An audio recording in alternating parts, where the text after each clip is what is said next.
नमस्कार, आप देख रहे हैं मुद्दा। मैं हूं आपके साथ अक्षय सिंह। मिशन 2024 फतह करने के लिए कांग्रेस ने सॉफ्ट हिंदुत्व की तरफ अपने कदम बढ़ा दिए हैं। कांग्रेस महासचिव प्रियंका गांधी वाड्रा ने सोमवार को मध्य प्रदेश विधानसभा चुनाव के लिए शंखनाद कर दिया है। मां नर्मदा की आरती, हनुमान जी की गदा, ये साफ इशारा है कि कांग्रेस ने अब बीजेपी की पिच पर बल्लेबाजी करने का फैसला कर लिया है। यानी बीजेपी के हार्ड हिंदुत्व का सामना कांग्रेस अब सॉफ्ट हिंदुत्व के जरिए करेगी। गुजरात से शुरू हुआ कांग्रेस के सॉफ्ट हिंदुत्व का कारवां अब राज्य दर राज्य आगे बढ़ता जा रहा है। मध्य प्रदेश, छत्तीसगढ़ और राजस्थान विधानसभा चुनाव में अब कांग्रेस सॉफ्ट हिंदुत्व के सहारे सत्ता के सिंहासन तक पहुंचने की रणनीति अख्तियार कर रही। ऐसे में सवाल इस बात को लेकर उठ रहे हैं कि अब तक खुद को सेक्युलर बताने वाली कांग्रेस ये समझ चुकी है कि बगैर हिंदुत्व को एजेंडा बनाए बीजेपी का सामना करना मुश्किल। और क्या बीजेपी के हार्ड हिंदुत्व के सामने कांग्रेस का सॉफ्ट हिंदुत्व टिक पाएगा?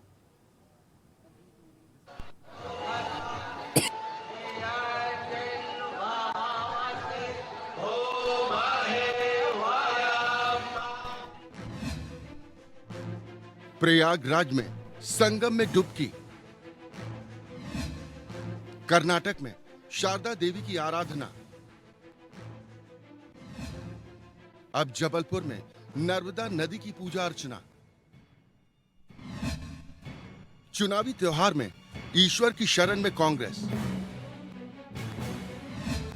ये है कांग्रेस का नया सॉफ्ट हिंदुत्व। मध्य प्रदेश विधानसभा चुनाव के शंखनाद के लिए प्रियंका ने मध्य प्रदेश की सांस्कृतिक राजधानी जबलपुर को चुना। सोमवार को कांग्रेस नेता प्रियंका गांधी जबलपुर पहुंची। प्रियंका की यात्रा के लिए शहर में कई जगह बजरंग बली के कटआउट्स लगाए गए। बजरंग बली बना एक शख्स भी आकर्षण का केंद्र बना रहा। जबलपुर पहुंचने के बाद मध्य प्रदेश की जीवन रेखा मानी जाने वाली नर्मदा नदी की पूजा अर्चना की, आरती में हिस्सा लिया। लेकिन इस दौरान उन्होंने एक गलती कर दी जिस पर बीजेपी ने निशाना साधा है। नर्मदा पूजा के दौरान आरती पूरी नहीं हुई थी, लेकिन प्रियंका ने खुद आरती ले ली। दरअसल आरती पहले भगवान को दी जाती है और फिर इंसान लेते हैं। अब इस आरती के बाद बीजेपी ढोंग और आस्था का फर्क समझा रही है, चुनावी हिंदू वाली बात कर रही है। हालांकि बीजेपी पहले भी राहुल गांधी और प्रियंका गांधी पर इस तरह के सवाल उठाती रही है, लेकिन कांग्रेस जिस तरह से मंदिर मंदिर घूम रही है, उससे तो यही लगता है कि बीजेपी की पिच पर ही कांग्रेस ने अब बैटिंग करने की तैयारी कर ली है। कर्नाटक चुनाव के दौरान भी प्रियंका गांधी ने कुछ इसी तरह से चुनावी प्रचार की शुरुआत की थी। कांग्रेस महासचिव प्रियंका गांधी वाड्रा ने हाल ही में हुए कर्नाटक चुनाव में चुनावी सभा से पहले श्रृंगेरी शारदा पीठ में दर्शन किए, शारदा देवी की पूजा अर्चना की और वो शंकराचार्य से मिली। इसी के बाद परंपरा के अनुसार गजराज को भोजन कराया। जिस दिन कर्नाटक चुनाव के नतीजे सामने आ रहे थे, उस दिन भी काउंटिंग के बीच कांग्रेस महासचिव प्रियंका गांधी बजरंग बली की शरण में नजर आईं। हिमाचल प्रदेश के शिमला में उन्होंने हनुमान मंदिर में माथा टेका और कर्नाटक में जब नतीजे आए तो कांग्रेस को शानदार जीत मिली। साल 2022 की बात करें तो मौनी अमावस्या के दिन कांग्रेस महासचिव प्रियंका गांधी वाड्रा ने संगम में डुबकी लगाई थी। यहां पूजा पाठ भी किया था। यूपी विधानसभा चुनाव से पहले प्रियंका गांधी के ऐसा करने पर उस वक्त भी बीजेपी ने सवाल उठाए थे। लोकसभा चुनाव 2019 में चुनाव प्रचार अभियान की शुरुआत प्रियंका गांधी ने गंगा यात्रा से की थी। 17 मार्च 2019 को प्रियंका ने प्रयागराज से जल यात्रा निकाली थी।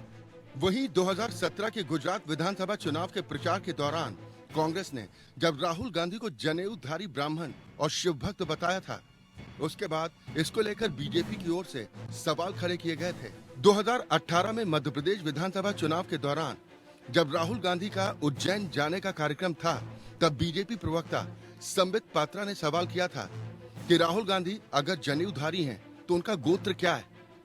लोकसभा चुनाव 2019 के दौरान भी बीजेपी की ओर से इसको लेकर राहुल गांधी से कई सवाल पूछे गए थे। ये तमाम बातें इशारा कर रही हैं कि कांग्रेस ने बीजेपी से मुकाबले के लिए बीजेपी के हथियार को ही अपना हथियार बना लिया है। मुस्लिम तुष्टीकरण का आरोप झेलने वाली कांग्रेस अब सॉफ्ट हिंदुत्व की राह पर है, तो वहीं चुनावों में वोटों की झड़ी लगाने के लिए केजरीवाल के फॉर्मूले, मुफ्त के वादों को भी अपना लिया है। यानी कांग्रेस ने सियासी प्रयोगशाला में बीजेपी और आप के फॉर्मूले को मिलाकर एक नया फॉर्मूला इजाद किया है। जो कांग्रेस के लिए 2024 के चुनावी संग्राम में हिमाचल और कर्नाटक की तरह जीत की राह बना सकता है। Bureau report, APN. जी हाँ, तो ऐसे में सवाल इस बात को लेकर उठ रहे हैं कि अब तक खुद को सेक्युलर बताने वाली कांग्रेस क्या ये समझ चुकी है कि बगैर हिंदुत्व को एजेंडा बनाए बीजेपी का सामना करना मुश्किल है, और क्या बीजेपी के हार्ड हिंदुत्व के सामने कांग्रेस का सॉफ्ट हिंदुत्व टिक पाएगा? आज हम इसी पर चर्चा करेंगे। दो खास मेहमान इस वक्त मेरे साथ मौजूद हैं। सबसे पहले अपने दर्शकों की मुलाकात अपने इन दोनों मेहमानों से। मेरे साथ विजय खैरा साहब हैं, आप प्रवक्ता भारतीय जनता पार्टी हैं। कांग्रेस का प्रतिनिधित्व करने के लिए कांग्रेस के नेता जयकरण वर्मा साहब हमारे साथ इस कार्यक्रम में शामिल। बहुत स्वागत है आप दोनों का। शुरुआत जयकरण वर्मा साहब मैं आपसे ही करना चाहूंगा। अब भगवान भरोसे है कांग्रेस या हिंदुत्व ने मजबूर कर दिया? ऐसे जी देखिए, कांग्रेस पार्टी का भगवान के प्रति आस्था तो ये हमारे पूजा पाठ की पद्धति है और ये आस्था का विषय है। और कौन ऐसा है जो अपने आराध्य के भरोसे नहीं होता है? दुनिया में, हमारे देश में हर आदमी का अलग अलग धर्म है और अपने अपने धर्म के हिसाब से अपने अपने भगवान के प्रति हर आदमी को पूजा करने के और आस्था करने का और जीवन जीने का एक शैली है, एक पद्धति है। हर आदमी इसको जीने का काम करता है। रही बात आपका जो कहना है कि आप किसके भरोसे हैं, हम ईश्वर पर भरोसा रखते हुए, ईश्वर का आशीर्वाद लेते हुए, अपने अपने धर्म के सारे धर्मों को एकजुट करते हुए हम जनता की हर उस लड़ाई को लड़ना चाहते हैं जो देश में आज लड़ना चाहिए। जिस प्रकार से माननीय मोदी जी के नेतृत्व में पूरे देश में आज त्राह मची हुई है, देश की स्थिति बहुत ही खस्ता हाल हो चुकी है। देश में एक अकाल जैसा माहौल है, क्योंकि लोगों के हाथ में रोजगार नहीं है। किसानों की दुर्दशा देख लीजिए, बेरोजगारी चरम पर है। कानून व्यवस्था के नाम पर यहाँ कुछ रह ही नहीं गया। हमारे दो के नाम पर सरकार चल रही है, तो हम भगवान के भरोसे, भगवान का आशीर्वाद लेकर के मोदी जी की सरकार को हटाना चाहते हैं। वो भी इसलिए नहीं कि जयकरण वर्मा का बहुत बड़ा हित हो जाएगा, वो इसलिए कि हमारे देश के लिए और देश की जनता के लिए ऐसा करना बहुत जरूरी है। ऐसा देश की जनता भी चाहती है और शायद हमारा विश्वास हमारे आराध्य पर, हमारे देवता पर, हमारे भगवान पर है, तो वो भी अपने जनता की, अपने भक्तों की आवाज को जरूर सुनेंगे और इस आताताई सरकार को हटाने में हमारी मदद करेंगे। लेकिन बीजेपी कुछ और कह रही है। बीजेपी कह रही है कि ये बनावटी हिंदू हैं, ढोंगी हिंदू, जिनको चुनाव में याद आता है। नहीं, अच्छा जी देखिए, क्या आपको लगता है कि अगर जो जयकरण वर्मा, मान लीजिए मैं एक कुर्मी समाज से, पिछड़े वर्ग से आता हूँ, जिसको भाजपा हिंदू मानती है, नहीं मानता, मैं जानता हूँ, मैं एक हिंदू समाज, हिंदू में पैदा हुआ, हिंदू भगवान में मेरी आस्था है। क्या हिंदू में होना, अगर जो किसी को जय श्री राम कहकर किसी की हत्या कर देना ही हिंदू का संस्कार है, तो मैं ऐसे हिंदुत्व को नहीं मानता। अगर जो हमारे हिंदुत्व ये कहता है कि हम अपने हिंदुत्व को विश्वास में रखते हुए, अपने आराध्य, अपने देवताओं में विश्वास रखते हुए, हर उस धर्म के देवताओं का विश्वास करो, उनको सम्मान दो और उनको सम्मान देते हुए एकजुट इस भारत में रहने की कोशिश करता हूँ, ये हमारा हिंदुत्व है। हमारा हिंदुत्व किसी के नारे, अपने हिंदुत्व का नारा लेकर के और किसी के धर्म को घाट पहुंचाना, ये मेरा धर्म नहीं हो सकता, हिंदुत्व का धर्म नहीं हो सकता। ठीक है, विजय खैरा साहब क्या कहेंगे? अब तो कांग्रेस ने स्टैंड अपना साफ कर दिया कि हम बीजेपी की पिच पर ही बल्लेबाजी करेंगे और मैदान से बाहर का रास्ता दिखाएंगे बीजेपी को। पहली चीज तो यह है कि भारतीय जनता पार्टी अपने कामयाब हुई अपने एक मकसद में। हमने जो इन्होंने डिवीजन डाला था, उनके बीच में कांग्रेस पार्टी ने 60 साल सत्ता में चल के दूर किया था सनातन धर्म के साथ। उन्होंने खिलवाड़ भी कह सकते हैं, उसका ख्याल नहीं किया और उसमें इस्लाम धर्म को तरजीह दी इन्होंने हर चीज में। और जबकि हमारे ऊपर इस्लाम धर्म के मानने वाले लोगों ने 2-3 सेंचुरी हमारे ऊपर शासन किया, उस समय जो नुकसान हुआ था, हम पिछड़ गए थे, सनातन धर्म का जो हानि हुई थी उसकी पूर्ति हम कर पाए। आज हम उसे बराबर का दर्जा दे पाए। इनका कहना था कि मुसलमानों को हम अलग रखते हैं, जिस गलत शब्द था। हम हिंदू मुसलमान को एक समझ के चलते हैं, तुमने लेकिन हिंदुओं को मुसलमानों से नीचे समझा। हर समय आपने हर सुविधा को उनको आगे देने का। खैरा साहब, फिर ये 80 और 20 की बात कहाँ से आ जाती है जब आप कहते हैं कि हिंदू मुसलमान को बीजेपी भी समान समझती है? तो ये तो उनका कहना था ना पहले कि हम 35 करोड़ हो जाएंगे तो हम ये कर देंगे, तो हम फलाना कर देंगे। जहाँ तक भारतीय जनता पार्टी के सवाल है या उसके नेतृत्व का, मैं स्पष्ट कर दूं कि हम कभी भी उन मुसलमानों से हमें कभी शिकायत नहीं रही जो इस देश के वासी है, जो यहाँ पैदा हुए, न कभी रहेगी। लेकिन अगर जो गलत रास्ते पे चल जाते हैं उनको रास्ते पे लाना सरकार का कर्तव्य है। इस कर्तव्य से ये लोग विमुख हो चुके थे। आपके सामने 20 उदाहरण है कि मतलब हज हाउस बनाना, हज में भेजना, बद्रीनाथ यात्रा वालों के लिए नई हाउस बनाना, उनको कोई सहायता नहीं देना, उनके स्कूलों को 100% फ्री कर देना, चंदे मंदिर के चंदे पर टैक्स लगा देना, उनको कुछ नहीं। ये तो एक सीमा है, तुष्टीकरण की सीमा है। ये कोई भी और हिंदू से तकलीफ महसूस कर रहा था, टूट रहा था। नहीं, अच्छी बात आपने खैरा साहब कही कि भाई हम उनको अपने रास्ते पर ले आए हैं, लेकिन चुनौती आप मानते हैं कि अब मुकाबला करना इतना आसान नहीं होगा? क्योंकि अब कमलनाथ जी कहते हैं कि मुझसे बड़ा हनुमान भक्त है क्या आज की डेट में कोई? हमारा मुद्दा क्या चुनाव लड़ने में ये था ही नहीं जो ये बनाते रहे। जैसे अभी हम कह रहे हैं, हमको कहते थे हम सेकुलर नहीं है, अब ये क्या, अभी ये सेकुलर नहीं रहे ना। कांग्रेस अब सेकुलर कहाँ रही है? तो मंदिर मंदिर जाने लग गए हैं, हनुमान जी को पूजने लगे, संगम में डुबकी लगाने लगे। तो ये तो अब सेकुलर नहीं रहे, इनकी ही परिभाषा है। जो हमको इस कारण सेकुलर कहते थे कि हम हिंदू धर्म के प्रवर्तक थे, ठीक है, हम उसको बचाना चाहते थे जो बर्बाद हो रहा था। तो अब ये क्या उस तरह जाने लगे, तो क्या ये भी ऐसे हो गए हैं कि नॉन सेकुलर हो गए क्या? अब शिकायत नहीं है कि सांप्रदायिक। ठीक है, जयकरण वर्मा साहब क्या जवाब दीजिएगा? सवाल तो पूछे जाएंगे कि क्या मुस्लिमों से मोह भंग हो गया, या वो अब उतने काम के नहीं रहे? खुद को सेकुलर बताने वाले दलों की ये जो अब हृदय परिवर्तन हो रहा है, इसके पीछे का कारण क्या है? सत्ता का सिंहासन? ऐसे जी देखिए, भारतीय जनता पार्टी का इस समय थोड़ा से इधर उधर बात करना इनकी मजबूरी हो सकती है। देखिए, दो बातें आप समझ लीजिए। अभी तक भारतीय जनता पार्टी के जो लोग हिंदुत्व का पाठ पढ़ाने का काम करते थे, वो हिंदुत्व जो इस देश में भारी भरकम हिंदू के ऊपर कोड़े डंडे और चाबुक बरसाने का काम करता था। अच्छा जी, मेरे कहने का ये मतलब था कि इस देश की बहुत भारी आबादी जो हिंदू है, लेकिन भारतीय जनता पार्टी के लोग उनको हिंदुत्व और हिंदू का पर्चा नहीं देने का काम करते थे, सर्टिफिकेट नहीं देने का काम करते थे। सिर्फ वो चुनावी हिंदू उनको मानते थे, एक्सीडेंटल हिंदू उनको मानते थे, क्योंकि इस देश का भारी भरकम आदिवासी, पिछड़ा वर्ग और दलित वर्ग, जिसको ये ऑल ओवर शूद्र कह लीजिए, इन लोगों ने कभी उनको हिंदू समझा ही नहीं। इनको हिंदुत्व के नाम पर उनको पीटने का काम किया। नहीं, ठीक है, उनके हिंदुत्व को साइड रख दीजिए वर्मा जी, उनके हिंदुत्व को साइड रख दीजिए। कांग्रेस की नजर में हिंदुत्व का मतलब क्या है?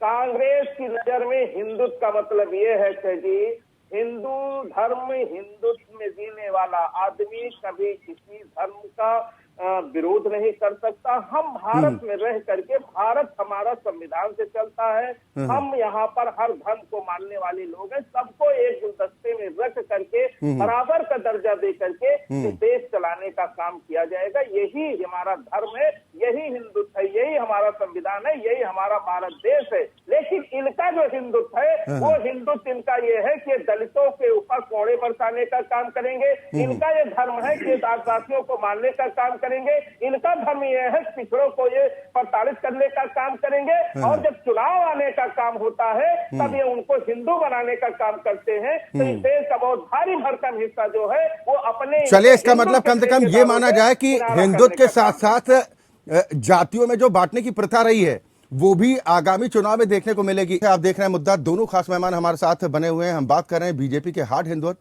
तो कांग्रेस के सॉफ्ट हिंदुत्व की। आखिर इन दोनों के बीच में मुकाबला कितना दिलचस्प होगा? दोनों खास मेहमान हमारे साथ लगातार बने हुए हैं। मैं विजय खैरा साहब आपके पास आऊंगा। हिंदुत्व राजनीति का एक हथियार बन गया है, सत्ता पाने का जरिया? ऐसा नहीं है, बता रहे आपसे। इन्होंने, जो कांग्रेस पार्टी ने मुसलमानों को हथियार की तरह जो इस्तेमाल किया है, खाली हम उसके ही विरोधी हैं, उसके ही विरोधी थे। हमने अभी आपको इतनी सारी चीजें गिनाई, वो बिल्कुल A to Z मैं 20 चीजें गिना सकता हूँ कि आपने जब मुसलमानों के लिए दी और हिंदुओं के लिए नहीं दी। लेकिन हम पर तुम एक बता देना, एक सिंगल, हमने कोई अन्याय किया मुसलमानों के साथ, एक सिंगल नहीं बता। मंदिर लिया तो हमने कोर्ट से लिया है। अभी भी हम बनारस पे झगड़ा है, हम कोर्ट से ही लेंगे। हमने नहीं कभी किया कि हमको दे दो। रहा इसका सवाल कि आप मस्जिद गिरने के समय आप बार बार कहते हैं कि ये जो है उनका धर्म की जगह है, ये गिरा दिया, आपने गिरा दिया। लेकिन हम उसका उदाहरण दे दें आपको, सऊदी अरब में, सऊदी अरब किंग ने पूरी की पूरी मस्जिद हटा दी। और जब उसे कहा गया कि आपने मस्जिद कैसे हटा दी, यहाँ तो इनके मतलब जो पैगंबर थे वो यहाँ पर करते थे, यहाँ पर नमाज पढ़ते थे, आप नहीं हटा सकते। तो उन्होंने ये जवाब दिया था कि अगर हम इस जगह को पूजा मान लेते हैं तो हम मूर्ति पूजक हो गए। सऊदी अरब के किंग ने बोला और ये मूर्ति पूजक हम नहीं हो सकते, इसलिए नमाज दूसरी जगह पढ़ी और हटा दी गई थी। हमारा काम ये है कि हमने मंदिर खाली यही नहीं बनाया, हमने बहरीन में भी मंदिर बनाने के लिए काम इजाजत मिल गई है। हमारा मंदिर अबू धाबी में बन रहा है, 75% बन गया, हमें फ्रांस में भी मिल गई है। तो हम जिस हिंदू धर्म को आप नेग्लेक्ट के चल रहे थे, हमने खाली उसको नहीं। कांग्रेस का तो कहना है कि ये छवि गढ़ने का काम भारतीय जनता पार्टी ने किया, कांग्रेस को मुस्लिम परस्त पार्टी के तौर पर स्थापित कर दिया। तो क्या आपको लग रहा है कि इस छवि से छुटकारा पाना चाहती कांग्रेस? हमको अब तो सही कह रहे हैं आप, बिल्कुल आपकी बातों का तो जवाब देना मुश्किल ही है, लेकिन आपने बिल्कुल एकदम सही पकड़ लिया है। ये यही है, क्योंकि जब ये ब्रांडेड हो गए, हिंदुओं को कोई समझा नहीं पाया, हम समझाने में सफल हो गया कि आपको अन्याय हो रहा, आपको अपना न्याय मिलना चाहिए। वो न्याय दिया 5 साल मोदी जी ने, बिना किसी मुस्लिम को क्षति पहुंचाए, बिना इस्लाम को कहीं कुछ करे हुए, अपने बस हिंदुओं के अधिकार दिए, खुशी उन्होंने दोबारा जिता दिया। आप अभी तक सुधरे नहीं थे, अब आप सुधर रहे हैं, बहुत अच्छी बात है, हम आपका स्वागत करते हैं। आप मंदिर जाते हैं, जाइएगा। अब रहा लड़ाई, चुनाव बराबर का सौदा कर नहीं, गोत्र तो नहीं पूछेंगे अब। एक मिनट आप बराबर का सौदा कर लीजिएगा धर्म में, हिंदू धर्म पर हमें कोई शिकायत नहीं है, आप छुड़ा लीजिए। लेकिन चुनाव लड़िए आप विकास के मुद्दे पर, चुनाव लड़िए आप नेतृत्व के मुद्दे पे, चुनाव लड़िए हमने क्या दिया और हम क्या दे रहे और अब क्या दे सकते थे। आपने शौचालय नहीं दिए, मकान नहीं दिए, मार्ग नहीं दिए, रोड नहीं दिए, हमने दिए हैं वो सब। सामने आएगा सबसे अभी आएगा। जयकरण वर्मा साहब, क्या जवाब दीजिएगा? वो कह रहे हैं कि विकास के मुद्दों पर बातचीत कीजिए, ये घबराहट है क्या बीजेपी की? नहीं अच्छा जी, देखिए मैंने बार बार आपसे कहने का काम किया। देखिए अभी मोदी का जिस प्रकार से लोगों के मन से नाम निकलने का सिलसिला जारी हुआ है, अब रुकने का काम नहीं हो रहा। अभी आपने कहा कि क्या भाजपा गोद पूछ करके उनकी मदद करने का काम करेगा, गोद पूछने का काम करेगा। मैं इनसे पूछना चाहता हूँ कि जो दिल्ली में महिला पहलवान बैठी हैं, क्या उनका गोद ये पूछ करके मदद करने का काम करेंगे? वो कहीं अगर जो मुसलमान है तो छोड़ दे, लेकिन हिंदू है तो क्या उनकी मदद करने का काम करेंगे? ये जब किसान 13 महीने साल भर बैठ करके जो हजारों किसान शहीद हो गए, क्या उस पर इन्होंने हिंदू का छप्पा लगाने का काम किया? उनका गोत्र पूछ कर, मान लीजिए हिंदू ही थे, तो क्या उनको मदद से आई सरकार? नहीं आई। जो बेरोजगार जो सड़कों पर आते हैं तो फिर क्या हिंदू नहीं होते हैं क्या? तब ये हिंदू वाहिनी, हिंदू सेना उनके समर्थन में आती है। चलिए, यानी ये तय है कि पहलवानों का मुद्दा भी इस चुनाव में रहेगा कहीं ना कहीं। लेकिन वर्मा जी, जो अभी सवाल मैंने विजय खैरा साहब से किया था कि बीजेपी ने छवि गढ़ दी भारतीय जनता पार्टी की मुस्लिम परस्त होने की। हालांकि ये बात अलग है कि आपकी पार्टी के नेता कमलनाथ साहब का जिक्र कर रहे हैं कि वो खुद तस्वीरों में वायरल हुए थे जब खुद की पार्टी को मुस्लिम परस्त पार्टी कहते नजर आए थे और मुस्लिमों से अपील कर रहे थे। पिछले चुनाव की बात कर रहा हूं कि सारा 90% कम से कम मुस्लिम समाज कांग्रेस के साथ आ जाए। क्या बीजेपी की जो छवि कांग्रेस की तरफ से गढ़ी गई कि मुस्लिमों को विरोधी है, उसी का जवाब बीजेपी ने दिया? नहीं अक्षय जी, देखिए हमारी जो छवि थी वो हमारी छवि रहनी चाहिए। हम अपनी छवि नहीं बदलने आए, हम जनता की लड़ाई लड़ने आए। क्या इस देश में रहने वाला मुसलमान हमारे देश का नागरिक नहीं है क्या? उसको इस देश में जीने का अधिकार नहीं है क्या? क्या भारतीय जनता पार्टी उन पर कोड़े बरसाएगी और कांग्रेस उसको देखती रहेगी क्या? जब ये गरीबों से, जब अपने हिंदुओं पर, मैंने आपसे बताने का काम किया, दलित पिछड़ा आदिवासियों पर जब ये कोड़े बरसाती है तो कांग्रेस खड़ी नहीं रहती क्या? क्या उनको ये हिंदू नहीं मानती क्या? हम उस देश के हर उस नागरिक के साथ खड़े हैं जिसके साथ माननीय मोदी जी की सरकार अन्याय करने का काम करती है। उनका नहीं, लेकिन अगर कोई पार्टी का बड़ा नेता, मुख्यमंत्री स्तर का नेता अगर कोई रहा हो, जयकरण वर्मा साहब, हम उनके साथ, जयकरण वर्मा साहब, अगर पार्टी का कोई दिग्गज नेता इस तरह की बयानबाजी करता है तो लोगों के जहन में संशय तो पैदा होता है ना। अगर कोई नेता ये कहता है कि भाई मुस्लिम समाज एकत्रित होकर हमारे साथ आ जाए, तो फिर इसका एक संदेश होता है ना, लोगों तक गलत मैसेज पहुंचता है कि आपकी कथनी और करनी में अंतर है। और 2014 के बाद क्या मुस्लिम समाज आप प्रासंगिक हो गया है राजनीतिक दलों की नजर में, जो अब तक खुद को सेकुलर कहने का दावा ठोका करते थे? अक्षय जी, हमारी कथनी और करनी में कोई अंतर नहीं है। हम जो कहते हैं वही करते हैं। हमारा नाम माननीय मोदी जी नहीं, हमारे नाम के पीछे आगे पूछे मोदी नहीं लगा है। मोदी शब्द से लोग अब झूठ कर तुलना करने लगते हैं। अगर जो आज तो लोग गांव गिराव में कहते हैं क्या यार मोदी तरह हुए हो क्या, इसका मतलब है कि वो मुझे झूठा कहने का काम करते हैं। तो अक्षय जी, मोदी नाम से मुझे मत जोड़िए और हमें झूठा मत साबित करने का काम कीजिए। कांग्रेसी लोग हैं, मैंने बार बार कहने का काम किया। हमें ठीक है, एक क्योंकि समय का अभाव है, शॉर्ट में एक फाइनल रिएक्शन में विजय खैरा साहब आपसे ही लेना चाहूंगा, क्योंकि अब जिस तरह से हिंदुत्व की तरफ तमाम राजनीतिक दल पलटते हुए दिखाई दे रहे हैं, सवाल तो इसी बात को लेकर उठेगा ना कि हिंदुत्व के मुद्दे पर पहले की कांग्रेस का ये नया वर्जन है क्या? हमने आपसे कहा है कि ये देर आए दुरुस्त आए, अच्छी बात है। ये अगर ये समझते हैं हिंदू मुसलमान बराबर है, समझने लगे हैं और ये भी समझने लगे कि यही सेकुलरिज्म है जो हमारे खिलाफ बोलते थे, ये तो अच्छी बात है। लेकिन जहाँ तक हम आपसे फिर कह रहे हैं, इनको लड़ना चाहिए चुनाव विकास के ऊपर। वही एक आदमी समझता है। ठीक सर, ठीक सर। ये माननीय मोदी से कहने का काम